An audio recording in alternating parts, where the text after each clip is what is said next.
नमस्कार दोस्तों, स्वागत करती हूँ आप सभी का अपने नए ब्लॉग में और अपने चैनल टीचर मॉम स्ट्रगल में। यहाँ पे सुबह का समय है, यहाँ पे थोड़ी मैं पढ़ाई करने लगी थी। और बताइए आप लोग की पढ़ाई लिखाई कैसी चल रही है? अच्छी चल रही है? मेरी भी ठीक ही चल रही है। बस कुछ टेंशन हो गई है, इस वजह से थोड़ा पढ़ाई में कम मन लग रहा है, लेकिन कर भी क्या सकते हैं। पुरानी चीज़ों को हम बदल नहीं सकते हैं और जो होना है उसको हम रोक नहीं सकते हैं, और जो चल रहा है उसको हम चलने देना नहीं चाहते हैं।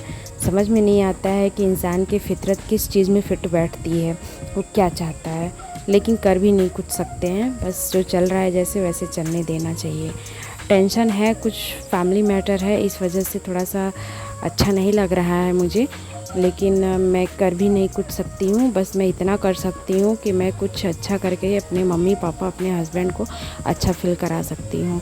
बस यही मेरा लक्ष्य है कि किसी तरह से मैं अपना एक एम ये पूरा करूँ, कंप्लीट करूँ। उसके बाद मुझे ज़िंदगी में कुछ नहीं चाहिए, क्योंकि मुझे ऐसा लगता है कि मैं ये बात अच्छे से जान चुकी हूँ कि जब आप अपने सपने को पूरा करने के लिए जब आप आगे बढ़ते हो ना, तो आप लोगों को हज़ार लोग पीछे खींचने के लिए पड़ते हैं, हज़ार लोग खींचते हैं पीछे आपको।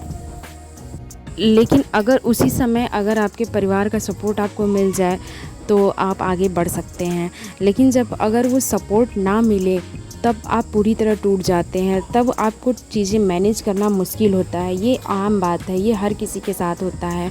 लेकिन एक बात ये भी सच्चाई है कि अगर आपको कोई सपोर्ट नहीं कर रहा है, आपको कोई नहीं वो कर रहा है, तो आप एक चीज़ जान लीजिए कि आप खुद के सपोर्टर खुद बनिए आप। क्योंकि अगर आप अपना जीवन नहीं सुधारेंगे तो आप किसी और को खुश रख भी नहीं पाएंगे। हम ये नहीं कह रहे हैं कि हर किसी को खुश रखने का हमने कोई ठेका ले रखा है, ठेका नहीं ले रखा, लेकिन हमारा एक परम कर्तव्य ये भी बनता है कि हम अपने लोगों को अच्छा फील कराएं और अच्छा काम करें।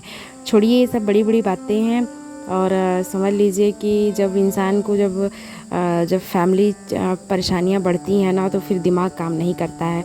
तो इन सब बातों को इग्नोर करते हुए हम केवल एक चीज़ बस ये याद रखते हैं कि हमें हर हाल में अपना एक वजूद स्थापित करना है।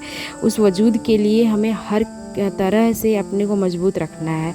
फ्रेंड्स, मैं इसी बात पे आपसे बात आज करने वाली हूँ।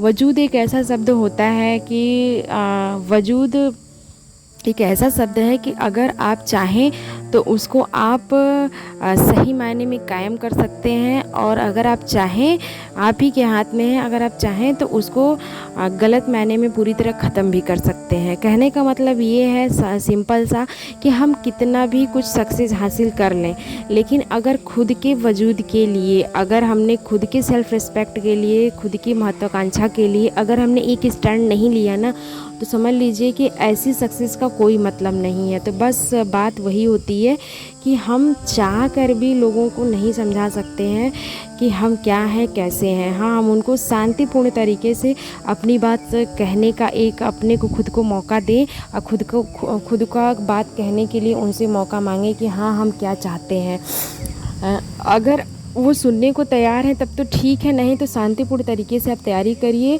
और जब आप सफल होंगे ना, तो वो सफलता आपकी मौजूदगी का, आपके वजूद का एक बहुत बड़ा मिसाल कायम करेगी, जो लोग नहीं सुनना चाहते आपके बारे में, जो नहीं देखना चाहते, एक बार पलट के आपको ज़रूर देखेंगे और आपसे बातें करना चाहेंगे। उन्हें आपके वजूद के बारे में तब उस दिन एहसास होगा कि नहीं, आप भी कुछ हैं, आपका भी जीवन है, आपको भी खुश रहने का हक है।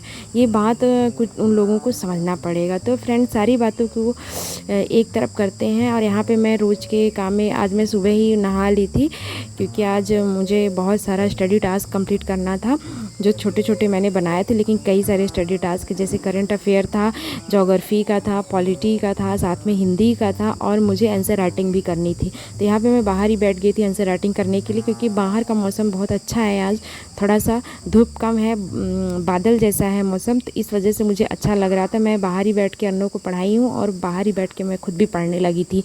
तो यहाँ पे मैं आंसर राइटिंग कर रही हूँ पॉलिटी का। ये प्रीवियस ईयर के क्वेश्चंस हैं, PYQ सॉल्व कर रही हूँ। मैं आज केवल 2 ही आंसर लिखूँगी, क्योंकि आज थोड़ा सा मेरा मन नहीं लग रहा है, और आज हो सकेगा तो मैं कहीं जाऊंगी। मैं आप लोगों को कल के ब्लॉग में आपको देखने को मिलेगा, हो सकता है मैं जाऊं।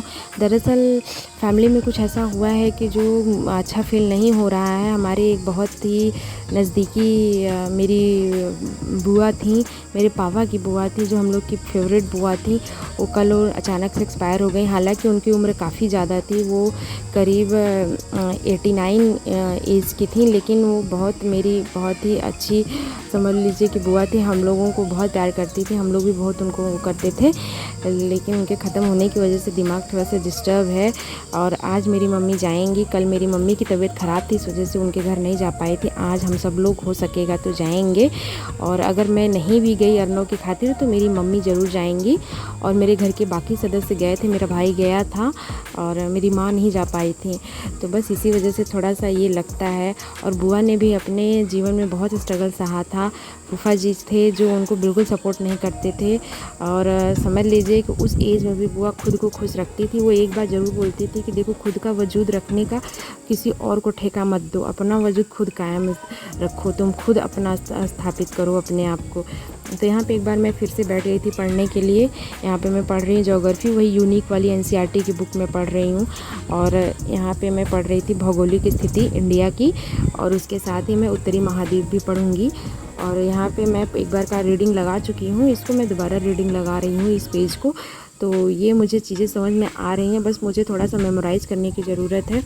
फ्रेंड्स, एक बात हमेशा याद रखिएगा कि हमारे घर में जो बड़े बुजुर्ग होते हैं ना, उन्होंने अगर कोई बात कही है ना, तो वो ज़रूर ही कुछ उनके तजुर्बे से वो सीख के ही कोई चीज़ कह रहे होते हैं। लेकिन आज की हमारी दिनचर्या ऐसी है कि हम अपने माँ बाप को मतलब माँ बाप को रिस्पेक्ट उतना नहीं देते हैं, अपने बड़े बुजुर्गों को इग्नोर करते हैं।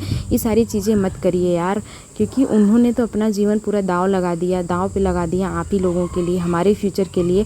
अगर हम ही ऐसा करेंगे तो फिर वो किससे अपनी बातें कहेंगे।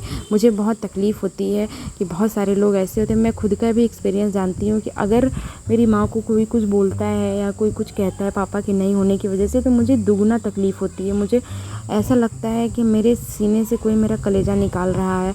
तो मुझे ये मतलब एक तरीके से ये अति उत्साहित वाली बात हो गई कि हम उत्साहित होकर के उसका जवाब दें, क्योंकि हम जानते हैं कि जवाब देने से बहुत कुछ होगा नहीं, हमें एक पल को संतोष मिलेगा, लेकिन उसको सटीक जवाब तब मिलेगा जब हम इतना अपने आप को सक्सेस बना लें, हम सब लोग, कि वो सामने वाला जितना हम मेरी वजह से मेरी माँ को बोल रहा है, या तो हम लोगों को जैसे माँ को जितना सुनना पड़ा है, माँ का जो कद है वो काफ़ी ऊंचा बना दें हम लोग अपने लक्ष्य को प्राप्त करके। तो इस एक जीवन का एक ऐसा एम आप लोग भी रखिए जिससे कि आप हमेशा मोटिवेट रहिए, आपको बाहरी मोटिवेशन की ज़रूरत ना पड़े। और उन लोगों से मोटिवेशन तो बिल्कुल मत लीजिए जो लोग केवल धोखे में आपको रखते हैं, केवल धोखे में रखते हैं, और आपका सपोर्ट करने के लिए वो एक कदम आगे नहीं बढ़ाते हैं, केवल आपको धोखे में रखते हैं। तो आप बिल्कुल सतर्क रहिए इन सब चीज़ों से। तो यहाँ पे मेरे घर धान की बुआई होने वाली है, तो जिसका धान का बीज पड़ने वाला है, तो इसलिए खेत वगैरह तैयार हो रहा है। यहाँ पे हमारा भाई जो है वो ट्रैक्टर बुला के लेके आया था। मेरा बाबू बहुत खुश हो रहा था उस ट्रैक्टर पे बैठने के लिए।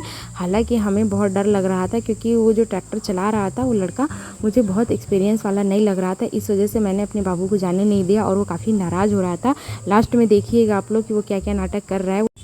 ज़मीन पे सो करके वो ऐसे ही जता रहा था कि मुझे बैठना है, मुझे बैठना है, मुझे बैठना है, लेकिन मैंने उसे जाने नहीं दिया, और वो अपना गुस्सा जाहिर कर रहा था।